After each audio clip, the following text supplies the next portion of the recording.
Há um momento nos evangelhos que deixa os teólogos desconfortáveis há 2000 anos. Uma mulher cai aos pés de Jesus, ela está desesperada, a filha dela está possuída, atormentada, sofrendo. Ela ouviu falar desse homem que cura os doentes, que comanda o vento, que ressuscita os mortos. Ela cruzou barreiras culturais e étnicas que quase ninguém no mundo dela teria cruzado. Ela fez tudo certo e Jesus a ignora. Não por um segundo, não por uma pausa educada. Ele a ignora completamente e depois, quando finalmente fala, diz algo que choca os leitores até hoje. Ele diz que não é justo tirar o pão dos filhos e jogá-lo aos cães. Ele a chamou de cachorra, ou pelo menos é o que parece. Mas aqui está a questão. Quase tudo o que você pensa que sabe sobre esse momento está errado. O silêncio, o insulto, a recusa, tudo isso está fazendo algo completamente diferente do que parece estar fazendo na superfície. E quando você percebe o que realmente está acontecendo, esse momento deixa de ser o mais desconfortável dos evangelhos e se torna um dos mais extraordinários. Vamos analisar essa história, palavra por palavra, cada silêncio, cada camada cultural, cada termo grego que as traduções para outras línguas vêm simplificando há séculos. E no final, você vai entender por que essa mulher sem nome da Fenícia pode ser a mente teológica mais afiada de todos os 4 evangelhos. Mas precisamos começar por um ponto que a maioria das pessoas ignora completamente.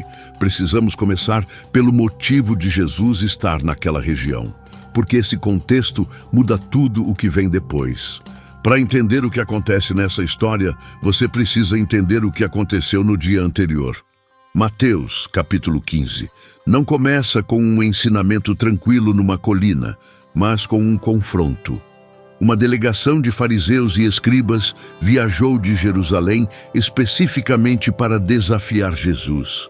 E quando dizemos que viajaram de Jerusalém, queremos dizer que percorreram algo entre 130 e 160 quilômetros a pé ou por animal, só para provocar uma discussão sobre lavar as mãos. Essa não é uma viagem casual, é uma declaração.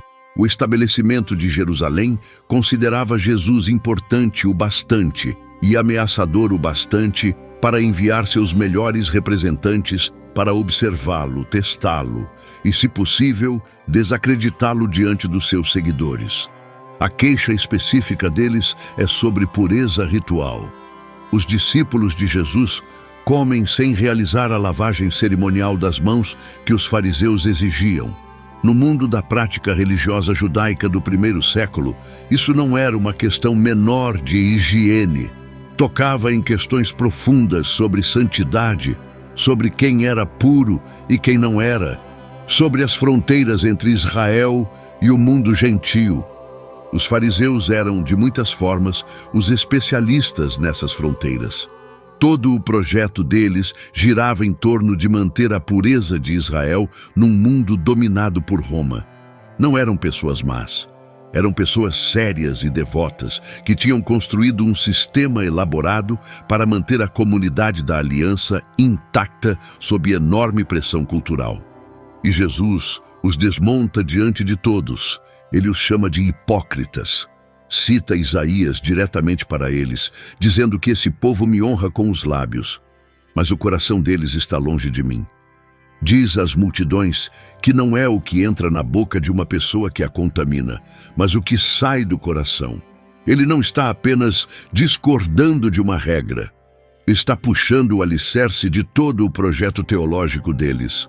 Agora, guarde esse argumento na sua mente, porque ele é extremamente importante para o que acontece em seguida. Porque logo após esse confronto, Mateus nos conta que Jesus se retirou. Ele se retirou para a região de Tiro e Sidom. E se você não conhece a geografia, essa frase soa como um detalhe menor de viagem. Não é. É uma das afirmações geográficas mais carregadas de significado em todo o Evangelho. Tiro e Sidom não eram simplesmente a próxima cidade. eram cidades gentias na costa fenícia, a noroeste da Galileia, fora das fronteiras tradicionais do território judaico. Para um rabino judeu do primeiro século, viajar até lá por vontade própria não era apenas incomum, era quase impensável. A história entre Israel e a costa fenícia remontava a séculos e quase nada nela era positivo. Os profetas Amós, Isaías, Ezequiel, Joel, todos eles tinham proferido julgamentos contra Tiro e Sidom. Nas escrituras hebraicas, essas cidades representavam a cultura pagã em seu nível mais enraizado. Eram a fonte do culto a Baal, que quase destruiu Israel durante o reinado de Acabe. A rainha Jezabel, talvez a figura mais vilã de todo o Antigo Testamento, era uma princesa fenícia de Sidom. É para lá que Jesus vai, logo após uma discussão acalorada sobre quem é puro e quem é impuro. A intenção disso não pode ser subestimada. O relato de Marcos acrescenta um detalhe que Mateus omite. Ele diz que Jesus entrou numa casa ali e não queria que ninguém soubesse que ele estava lá. Estava exausto. O ministério tinha sido implacável. Estava tentando descansar. Estava tentando passar despercebido. Mas há uma frase que vem logo depois no relato de Marcos e que muda tudo. Diz que ele não conseguiu ficar escondido. Porque as notícias viajam rápido, mesmo através das fronteiras étnicas e culturais do primeiro século, mesmo em território gentio.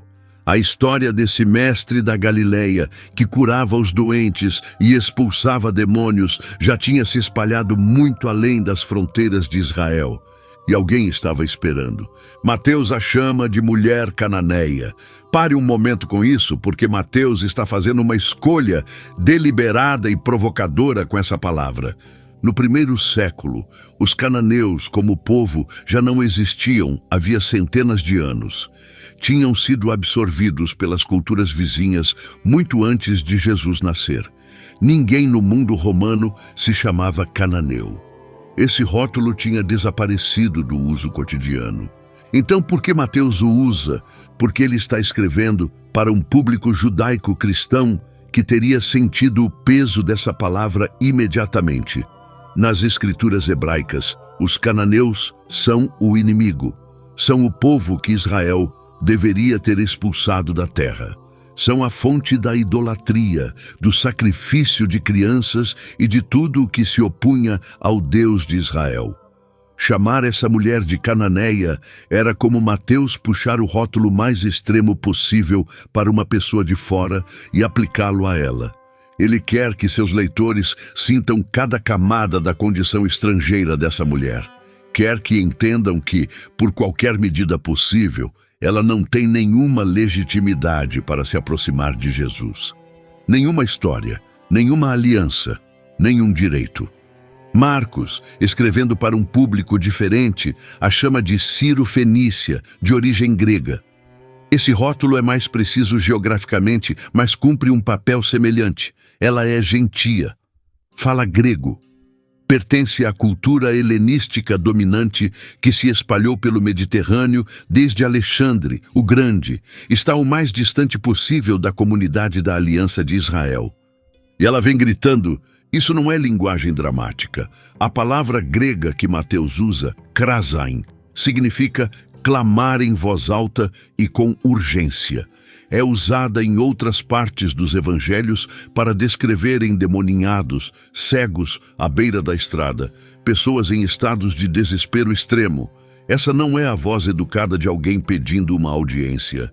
Ela está gritando, em público, repetidamente, e o que ela grita é extraordinário. Tem piedade de mim, Senhor, filho de Davi. A minha filha está sofrendo terrivelmente. Repare em cada palavra disso. Ela o chama de Senhor. Ela o chama de Filho de Davi. Esses não são títulos genéricos de respeito. Filho de Davi é um título messiânico especificamente judaico. É a linguagem do Salmo 110, das expectativas messiânicas que saturavam a cultura judaica do primeiro século. É, na verdade, a linguagem que os próprios discípulos de Jesus ainda estavam discutindo e tentando compreender. Uma mulher cananeia, em solo gentil, está se dirigindo a um mestre judeu usando o vocabulário teológico preciso que o próprio povo dele mal começava a aceitar. Ela sabe exatamente com quem está falando. Isso não é por acaso. Ela se informou, ouviu as histórias e veio preparada. Mas Jesus não diz nada. Mateus registra isso com uma simplicidade brutal. Ele não lhe respondeu uma palavra, não uma pausa antes de falar, não um momento de consideração, nada. O silêncio se prolonga, e são os discípulos que finalmente o quebram, pedindo a Jesus que a mande embora, porque ela não para de segui-los e gritar. E é aí que Jesus diz a primeira coisa difícil. Ele diz: "Eu fui enviado apenas às ovelhas perdidas de Israel." Quero que você guarde essa frase, porque vamos voltar a ela. E quando voltarmos, ela será a frase mais importante de toda a história. Mas agora, repare no que a mulher faz com isso. Ela não aceita, ela se aproxima ainda mais, ajoelha-se diretamente na frente dele e reduz tudo a 3 palavras. Senhor, ajuda-me. Essa é a oração mais despida do Novo Testamento, sem teologia, sem credenciais, sem argumentos, apenas uma mãe de joelhos. E agora vem a frase: não é justo tirar o pão dos filhos e jogá-lo aos cachorrinhos.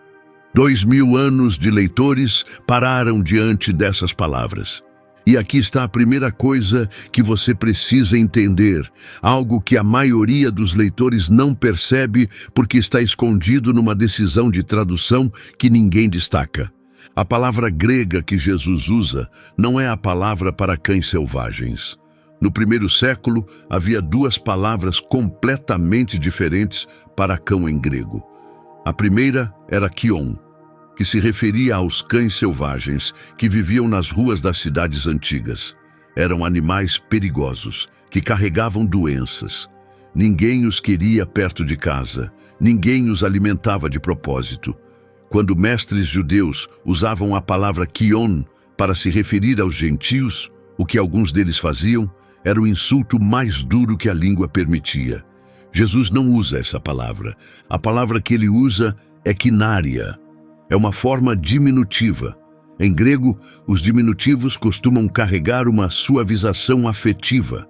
Kinária não significa cães de rua selvagens, significa cachorrinhos, cães domésticos, do tipo que vive dentro de casa, debaixo da mesa, esperando restos da refeição da família.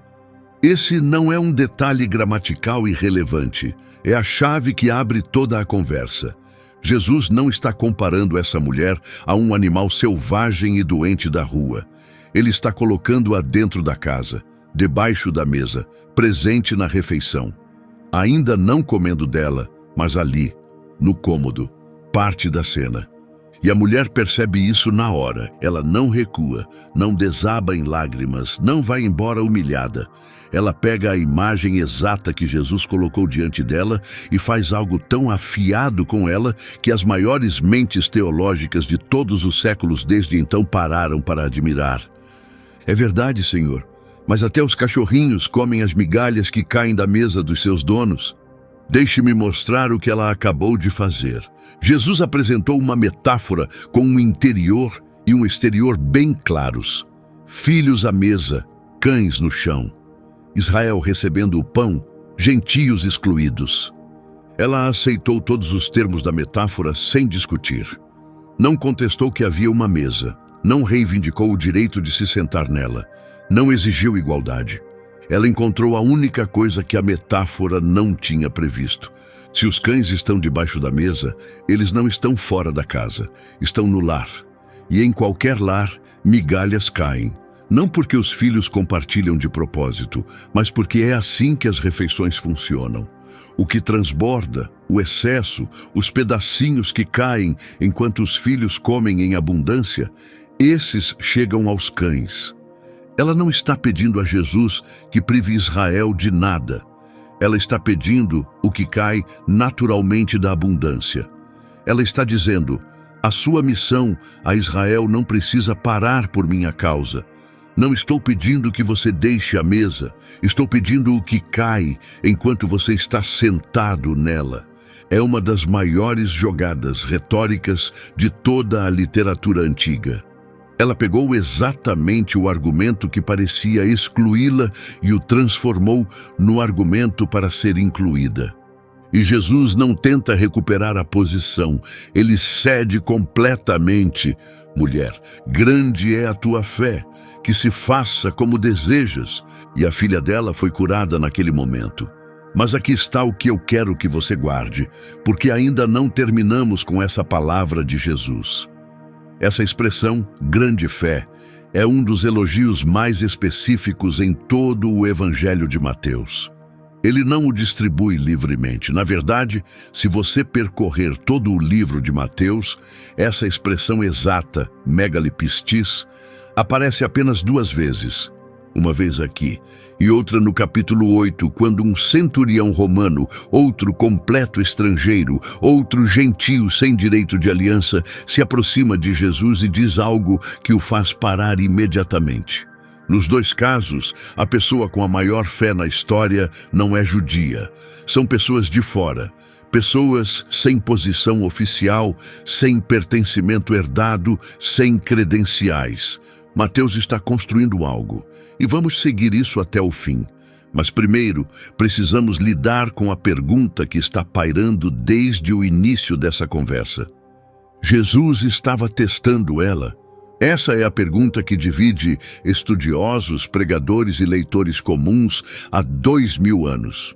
E o motivo pelo qual ela importa tanto é que a resposta muda todo o caráter moral da história. Se Jesus estava testando ela, então o silêncio e o aparente insulto eram ferramentas de um mestre.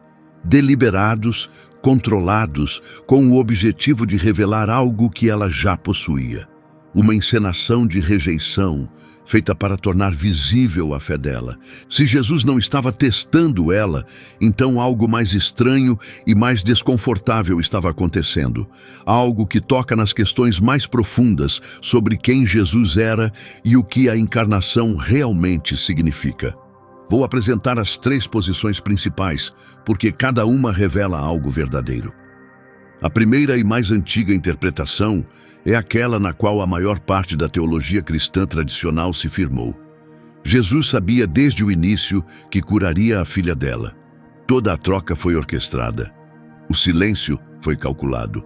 O comentário sobre os cães foi uma preparação. Ele estava esperando para ver se a fé dela era real o bastante, teimosa o bastante, teologicamente afiada o bastante para argumentar até o fim. Nessa leitura, os discípulos são o verdadeiro público dessa lição. Eles queriam que ela fosse dispensada. Viram uma mulher barulhenta, estrangeira, sem qualificação religiosa, e o primeiro instinto deles foi tirá-la do caminho. Jesus deixa o encontro se desenrolar, não principalmente por causa dela, mas para mostrar ao seu círculo mais próximo o que eles estavam deixando escapar. Ela os supera em argumento, ela os supera em fé, e são eles que deveriam ter vergonha. Há evidências fortes para essa leitura. O tom que Jesus usa no versículo 28, a palavra que ele usa para a mulher, é o mesmo termo respeitoso que ele usa ao falar com a própria mãe na cruz. Não é frio, não é desdenhoso, é caloroso. Esse não é o tom de alguém que realmente queria que essa mulher fosse embora. Mas há uma segunda leitura, e é a que deixa as pessoas genuinamente desconfortáveis. Nessa leitura, Jesus não estava encenando. Ele foi àquela região para descansar, não para curar. A missão dele, naquele ponto do ministério, estava de fato focada em Israel. Ele disse isso: "Eu fui enviado apenas às ovelhas perdidas de Israel." Essas palavras não eram um teste, eram verdade. E então o argumento dessa mulher mudou algo. A teologia dela foi precisa. O uso que ela fez da imagem doméstica não foi sentimental. Estava enraizado exatamente no tipo de lógica de aliança que o próprio Jesus vinha ensinando. Ela pegou o raciocínio dele e o levou a uma conclusão que ele ainda não tinha alcançado. E ele a seguiu até lá. Essa interpretação é desconfortável porque sugere que Jesus, nesse momento, estava de alguma forma limitado. Que uma mulher gentia moveu a fronteira da missão dele pela qualidade do argumento dela. Mas as pessoas que defendem essa posição dizem que ela, na verdade, honra a encarnação de forma mais profunda do que a teoria do teste. Porque a encarnação não é uma encenação. Deus se tornar humano significa Deus realmente se tornar humano, inserido num corpo, numa cultura, numa história, aprendendo como os humanos aprendem, crescendo como os humanos crescem. Lucas 2:52 diz explicitamente que Jesus crescia em sabedoria e em estatura. Se esse crescimento foi real durante a infância dele, por que pararia quando o ministério começou? Talvez o encontro com essa mulher tenha sido um dos momentos em que ele continuou. E se isso é verdade, então essa mulher não é um acessório numa lição. Ela é participante da revelação.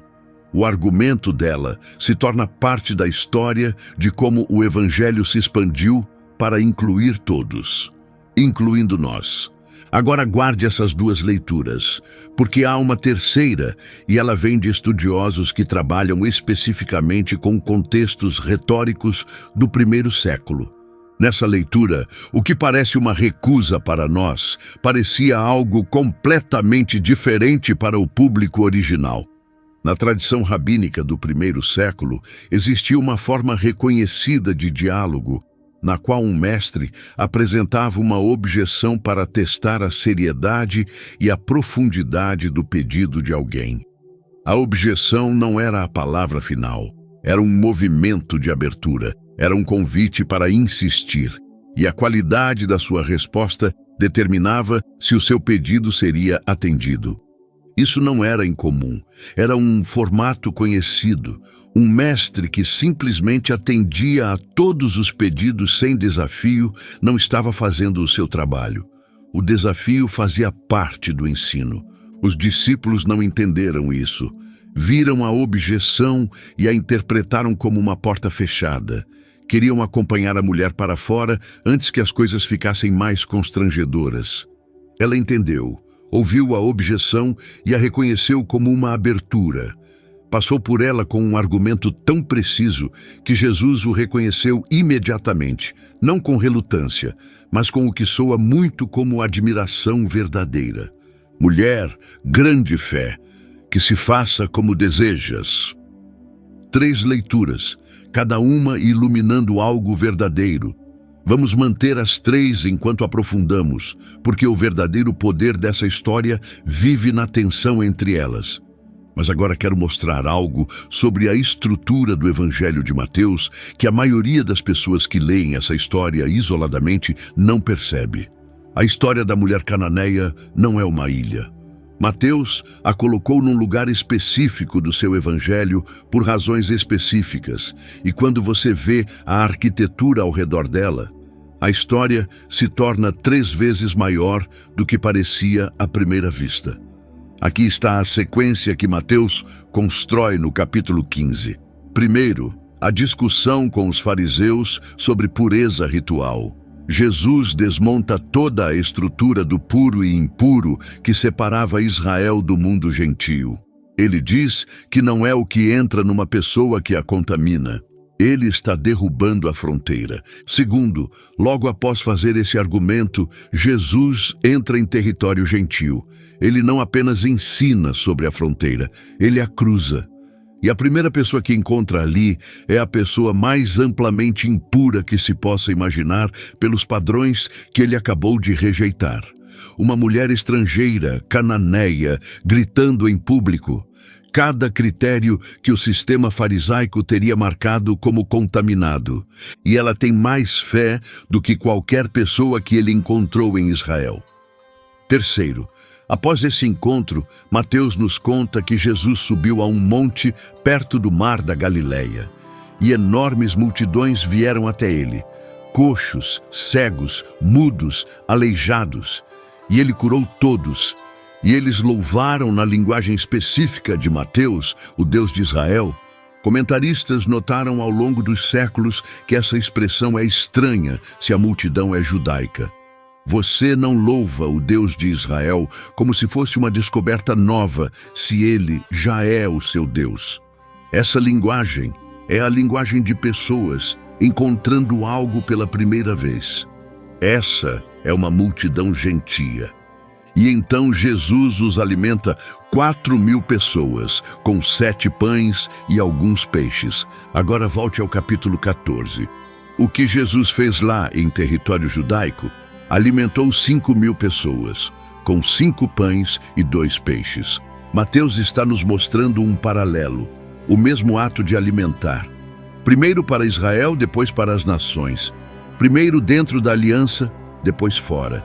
E entre essas duas multiplicações, de pé na dobradiça entre elas, está essa mulher. O argumento dela sobre as migalhas não apenas conquista a cura da filha. Ele abre a porta para um banquete para milhares. Há uma palavra que conecta tudo isso. É a palavra grega artos. Pão. O pão dos filhos na conversa. Os 7 pães na multiplicação para 4.000. O pão partido na última ceia. O pão que Jesus chama a si mesmo no Evangelho de João, onde diz, eu sou o pão da vida. E logo em seguida diz, e o pão que eu darei é para a vida do mundo. Do mundo, não apenas de Israel. Mateus está construindo um único argumento ao longo dos capítulos, e essa mulher é uma parede estrutural nesse argumento. O pão sempre foi para todos, mas foi preciso alguém com fé suficiente e precisão teológica suficiente para defender isso. Ela apresentou esse argumento, e agora precisamos falar sobre quem ela realmente era. Porque a forma como essa mulher foi tratada na história da leitura cristã diz algo desconfortável sobre como a tradição lidou com as pessoas que mais precisavam ouvir. Nós não sabemos o nome dela. Em 2.000 anos de tradição cristã, as pessoas tentaram dar um nome a ela. Algumas tradições a chamam de Justa, outras de Sirofenícia. Nenhum desses nomes aparece em nenhum texto. Mateus e Marcos a deixam anônima. Esse anonimato é por si só significativo. Mateus não está interessado nela como uma história individual. Ele está interessado no que ela representa, a pessoa de fora sem nome que argumentou até entrar na história da salvação. Mas ela é, apesar desse anonimato, uma das figuras mais completas de toda a narrativa do Evangelho. Sabemos como ela soa, desesperada, urgente, sem disposição para ser educada a respeito. Sabemos como ela pensa, com precisão, rapidamente, sem pânico. Sabemos no que ela acredita. Ela acredita que o Deus de Israel é real e que esse homem pode alcançar a filha dela. Sabemos o que ela ama, a filha, com tudo o que tem, e sabemos o que ela estava disposta a arriscar. Porque isso não era algo seguro de se fazer. Ela estava no seu próprio território, sim, mas estava abordando um mestre religioso estrangeiro num ambiente público, exigindo a atenção dele, recusando-se a aceitar a resposta inicial. No mundo social do primeiro século, mulheres não faziam isso. Ponto final. O desconforto dos discípulos não era crueldade, era um reflexo de quão profundamente ela estava violando o roteiro esperado. Ela não deveria estar ali, ela não deveria argumentar, ela definitivamente não deveria vencer. Ela venceu mesmo assim. E quero me deter nisso por um momento, porque os discípulos nessa história costumam ser tratados como personagens secundários, espectadores que queriam dispensá-la e foram superados. Mas se você observar a reação deles com atenção, algo mais interessante está acontecendo. Esses são homens que estão com Jesus a uma parte considerável do seu ministério neste ponto do Evangelho de Mateus. Eles o viram curar o servo de um centurião romano. Viram-no acalmar uma tempestade. Foram enviados em duplas com autoridade para curar doenças e expulsar demônios. Acabaram de alimentar 5.000 pessoas com 5 pães e 2 peixes. Eles têm, por qualquer medida razoável, mais evidências sobre quem Jesus é do que praticamente qualquer outro ser humano vivo. E o instinto deles, quando essa mulher aparece, é proteger as suas fronteiras, manter a ordem, definir quem está dentro e quem está fora e impor essa definição, fazendo com que Jesus a dispense. Eles estão fazendo o que as pessoas, com status de privilegiados, sempre fazem. Estão controlando o acesso. Ela não tem acesso, não tem status, não tem nada exceto um argumento e uma necessidade. E usa ambos melhor do que as pessoas que têm tudo. Os primeiros serão últimos e os últimos serão primeiros. Jesus diz isso em Mateus 19, logo no capítulo seguinte. Não é coincidência que Mateus o coloque ali. Ele acabou de nos mostrar a ilustração mais vívida possível disso. Mas há mais uma camada aqui, uma que o fracasso dos discípulos torna visível, e é aquela que assombra a igreja por toda a sua história. Os discípulos queriam dispensá-la. A igreja, ao longo de 2000 anos, repetiu esse instinto de formas grandes e pequenas em relação às mulheres, aos estrangeiros, às pessoas cuja fé parecia e soava diferente do que era esperado. Essa história não é apenas um registro histórico, é um espelho. Toda vez que a igreja disse a alguém, isto não é para você, isto é apenas para nós, você não tem as credenciais certas, você não é o tipo certo de pessoa, ela esteve na posição dos discípulos. E toda vez que alguém argumentou de volta, encontrou a brecha na exclusão, recusou-se a aceitar a dispensa e insistiu com base em nada além de necessidade e fé, essa pessoa esteve na posição dessa mulher. Agora vamos voltar à frase mais difícil. Eu fui enviado apenas às ovelhas perdidas de Israel. Não podemos evitar isso. É importante demais. Porque não é apenas uma fala de teste que Jesus está repetindo antes de revelar a sua posição real. É, ou pelo menos parece ser, uma afirmação genuína sobre o alcance da sua missão. E está em tensão direta com as últimas palavras do Evangelho de Mateus, que são explicitamente universais. Ide e fazei discípulos de todas as nações, batizando-os em nome do Pai, do Filho e do Espírito Santo. Como passamos de uma coisa para a outra, os teólogos trabalham nessa questão há 2000 anos e quero dar a vocês o mapa completo de onde o pensamento sério chegou, porque essa não é uma questão resolvida e a forma como você a responde molda como você entende não apenas essa história, mas todo o Evangelho. A posição mais antiga e ainda mais amplamente aceita é o que os estudiosos chamam de sequenciamento histórico salvífico. A ideia é que a obra redentora de Deus na história sempre se moveu para fora em círculos cada vez mais amplos. Começou com uma pessoa, Abraão, expandiu-se para uma família, depois uma tribo, depois uma nação. Sempre foi destinada a alcançar todas as nações. Essa é a promessa explícita feita a Abraão em Gênesis 12. Em ti serão benditas todas as famílias da terra. Mas passou por Israel primeiro, porque Israel era o veículo, a comunidade da aliança, através da qual a bênção acabaria por fluir para fora. Nessa leitura, Jesus dizer que foi enviado apenas às ovelhas perdidas de Israel não é uma limitação, é uma descrição de onde a missão está naquele momento. Ele está operando dentro da sequência divinamente ordenada. Israel primeiro, depois o mundo. O encontro com a mulher cananeia é uma prévia, uma abertura antecipada na porta que será totalmente aberta após a ressurreição. Essa é uma leitura coerente e tem a vantagem de tornar as palavras e ações de Jesus completamente consistentes ao longo do Evangelho.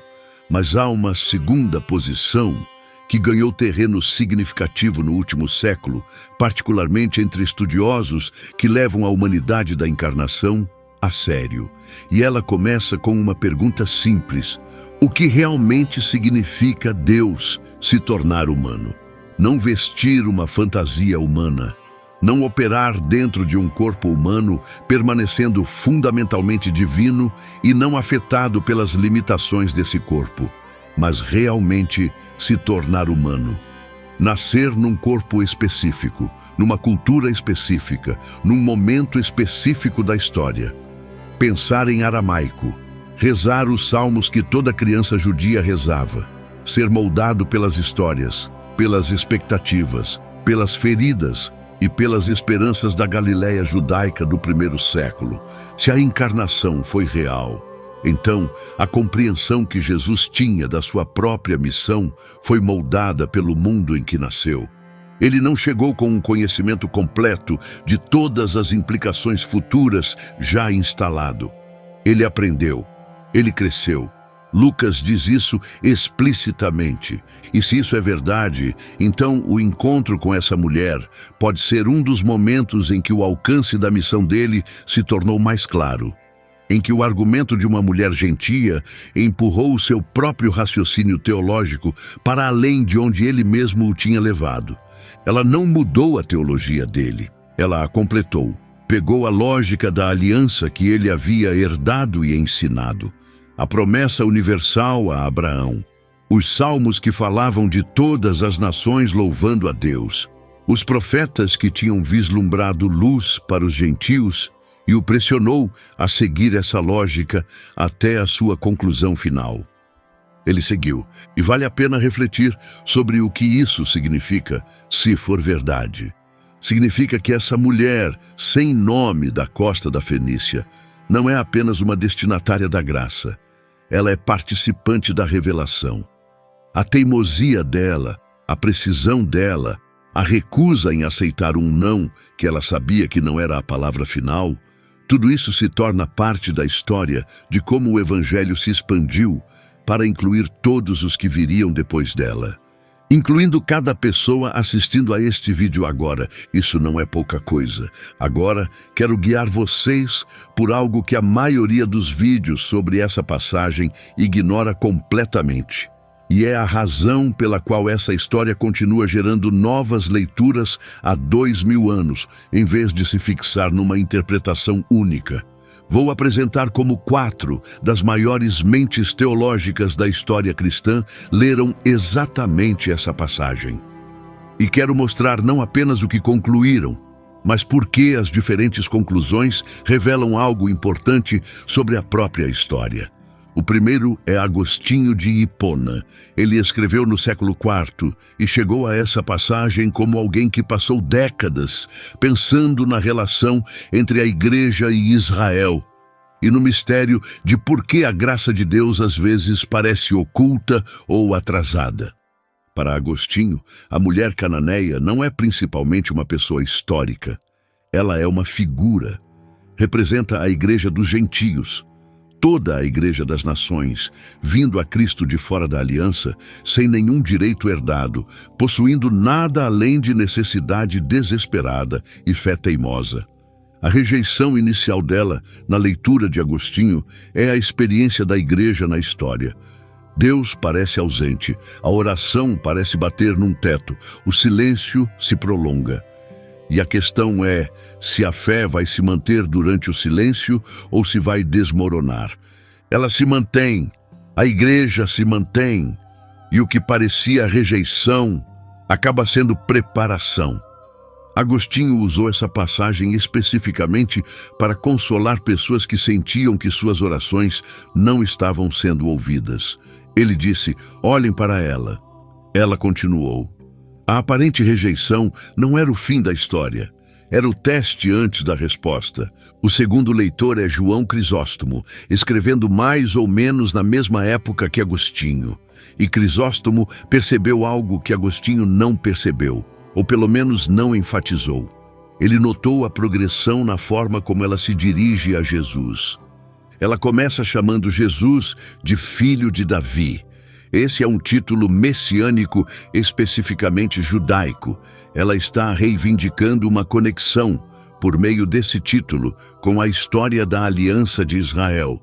Está dizendo: eu sei quem você é dentro da sua própria tradição. Mas depois ela se ajoelha.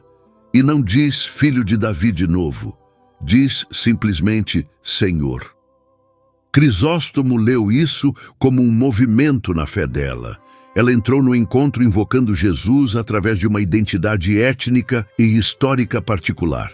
Saiu dele dirigindo-se a ele como algo mais universal. Senhor, o título que transcende a etnia, o título que pertence a todos.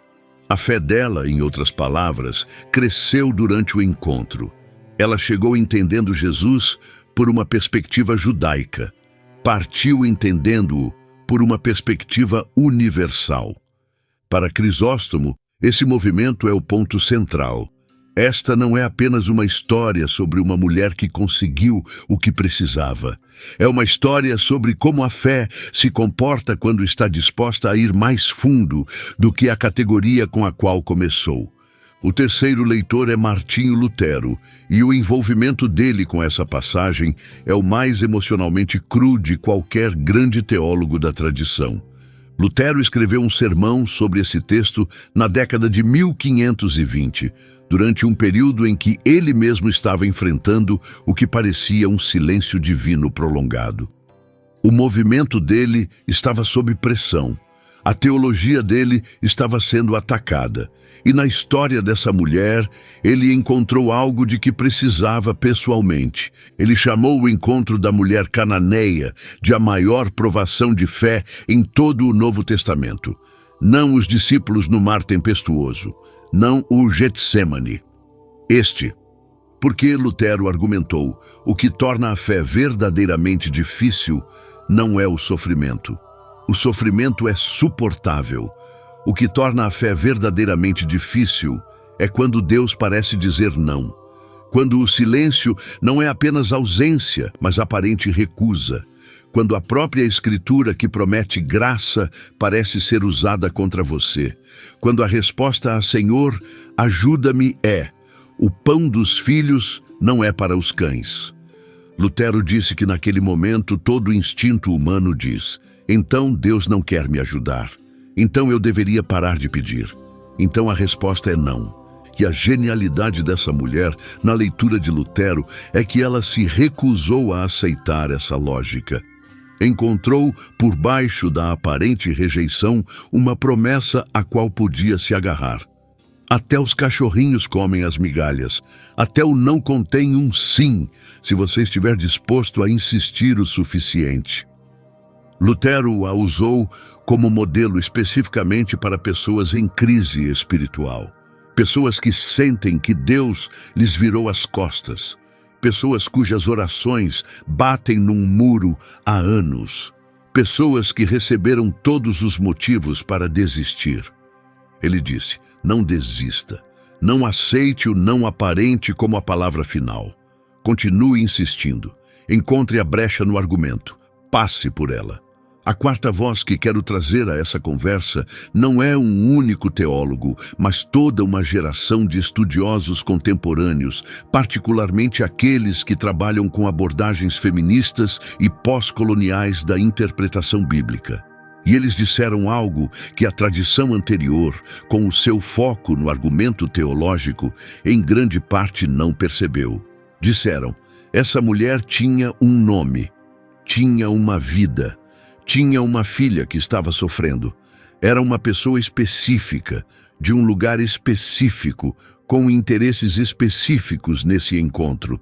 E a tendência da tradição de transformá-la imediatamente num símbolo, numa figura ou num modelo de fé genérica, repetiu, à sua maneira, o erro dos discípulos de tratá-la como algo diferente de um ser humano completo, cuja história individual importava. Também apontaram que essa história, colocada dentro da história mais ampla do cristianismo, carrega um peso particular para toda pessoa a quem a igreja disse que o pão não era para ela. Mulheres que foram impedidas de exercer o ministério. Cristãos de fora do Ocidente, cujas culturas foram tratadas como contaminadas. Povos indígenas, cujas tradições foram descartadas como sem valor. Fiéis da comunidade arco-íris, a quem disseram para ficar do lado de fora enquanto outros comiam. Para todos eles, a história dessa mulher não é teologia abstrata. É um modelo. Você não precisa ter as credenciais certas, não precisa entrar pela porta aprovada, não precisa aceitar as fronteiras que os privilegiados querem impor. Você encontra a brecha, você passa por ela, o argumento dela vence, não porque ela mudou as regras. Ela encontrou a lógica que já estava dentro das regras e a seguiu mais longe do que qualquer outro estava disposto a ir. Há um detalhe na história que quase nenhum comentário que li se detém nele. E quero dedicar tempo a isso, porque acho que é o centro emocional de tudo. A filha dela não está ali. Essa mulher não está diante de Jesus segurando a filha doente. Não está apresentando o sofrimento diretamente. Está argumentando por alguém que não está no lugar, alguém que ela não pode apresentar como prova, alguém cuja condição ela só pode descrever. Está pedindo um milagre à distância por uma pessoa que não pode trazer à cena com base em nada além da própria palavra e da própria fé. Jesus curou à distância antes disso. Em Mateus 8, o centurião romano pede a Jesus que cure o servo dele sem que Jesus precise ir à casa. Jesus concede, admira a fé e cura à distância. Mas o centurião tinha um tipo de autoridade, entendia estruturas de comando, apresentou o pedido através de um enquadramento reconhecível de poder e delegação. Essa mulher não tem nada disso, não tem autoridade, não tem nenhum enquadramento de poder. Tem uma filha doente que não pode trazer e um pedido que não tem nenhuma base oficial para fazer. E faz mesmo assim, e argumenta com precisão e tenacidade, e vence. Naquele momento, diz Mateus, a filha foi curada naquele momento. Não gradualmente, não com o tempo, não após um período de recuperação. No exato momento em que o argumento dela foi honrado, através de qualquer distância que separasse aquela estrada da casa dela, a filha foi curada. Duas pessoas em relação, uma mãe e uma filha. Uma delas lutando pela outra no único lugar onde podia lutar. A outra recebendo algo que não sabia que estava sendo conquistado por ela. Não acho que seja por acaso que Mateus escolheu nos dar esse detalhe, naquele momento, porque não é apenas uma resolução narrativa satisfatória, é uma afirmação teológica sobre o que a oração realmente é. É uma pessoa insistindo na misericórdia de Deus em favor de alguém que não pode insistir por si mesmo. É intercessão na sua forma mais despida, sem cerimônia, sem fórmula, sem apoio institucional. Apenas uma mãe de joelhos dizendo, Senhor, ajuda-me, e recusando-se a parar. E funciona. Estamos chegando ao final desta história, mas antes de encerrar, quero deixar a pergunta que essa passagem deixa em aberto, porque acho que é o final mais honesto para essa conversa. A pergunta é, onde você está nessa história? Não como um recurso retórico, como uma pergunta de verdade. Porque há 4 posições distintas nessa cena, e a maioria de nós se move entre todas elas em diferentes momentos da vida. Há os fariseus que não estão nessa história em particular, mas cuja lógica a impregna. As pessoas que construíram a fé em torno de saber quem está dentro e quem está fora, quem é puro e quem não é, quais credenciais são válidas e quais não são. Pessoas para quem a fé é principalmente sobre manter as fronteiras certas. Aos discípulos que estão na história e cujo fracasso é silencioso, humano e reconhecível. Não são maldosos, estão cansados, estão administrando, estão tentando proteger algo e ao protegê-lo quase perdem o momento mais extraordinário que presenciaram. A Jesus, que ou testa ou é desafiado, ou se engaja numa forma retórica conhecida, dependendo de qual leitura você achar mais honesta, mas que encerra o encontro com honra inequívoca por essa mulher.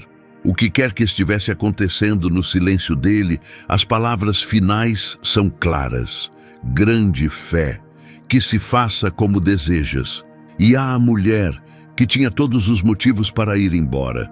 que foi ignorada, comparada a um animal, implicitamente informada de que estava fora do alcance do que estava sendo oferecido, que tinha uma filha doente em casa pela qual ninguém mais estava lutando, e que se sentou nos escombros de cada aparente rejeição e encontrou, dentro da metáfora que parecia excluí-la, um motivo para ficar. As migalhas. Até os cachorrinhos recebem as migalhas. Ela não pediu a mesa inteira, pediu o que cai. E o que recebeu foi a filha, inteira e curada, naquele momento. Há uma pergunta por baixo de tudo isso que eu acho que a história quer que levemos conosco.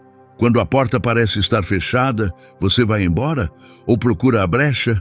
Quando o silêncio se prolonga e a resposta aparente é não, você aceita isso como a palavra final? Ou faz o que essa mulher fez, que é desmontar o não, encontrar a lógica dentro dele e seguir essa lógica para um lugar aonde o não pretendia ir? A fé nessa história não é passiva, não é silenciosa, não é educada. É uma mulher cananeia gritando numa estrada, recusando-se a ser dispensada e argumentando até passar por uma porta que todos ao redor dela concordavam que estava fechada. E a resposta vem naquele momento. Se essa história abriu algo em você, há uma passagem em Lucas que vai ainda mais fundo nessa questão da oração persistente e do aparente silêncio divino. Em Lucas capítulo 18, Jesus conta uma parábola especificamente sobre isso. Ele a conta, diz Lucas, para mostrar que as pessoas devem orar sempre e nunca desanimar. A parábola é sobre uma viúva que continua indo a um juiz injusto com um único pedido. Ele a ignora. Ela continua voltando. Ele a ignora de novo. Ela continua voltando. E finalmente, não porque ele é justo ou correto, mas simplesmente por causa da persistência incansável dela, ele atende ao pedido. Jesus conta essa parábola e depois pergunta: quando o Filho do Homem vier, encontrará fé na terra? A pergunta sugere que a fé persistente, a recusa em aceitar o silêncio como a resposta final, é rara. Mais rara do que pensamos. A mulher cananeia a tem, a viúva da parábola a tem. Esse vídeo está na tela agora. E se você quiser continuar dentro do Evangelho de Mateus, a discussão no capítulo 15 que vem diretamente antes desse encontro, o confronto de Jesus com os fariseus sobre o que realmente contamina uma pessoa, é a base teológica que torna toda essa história possível.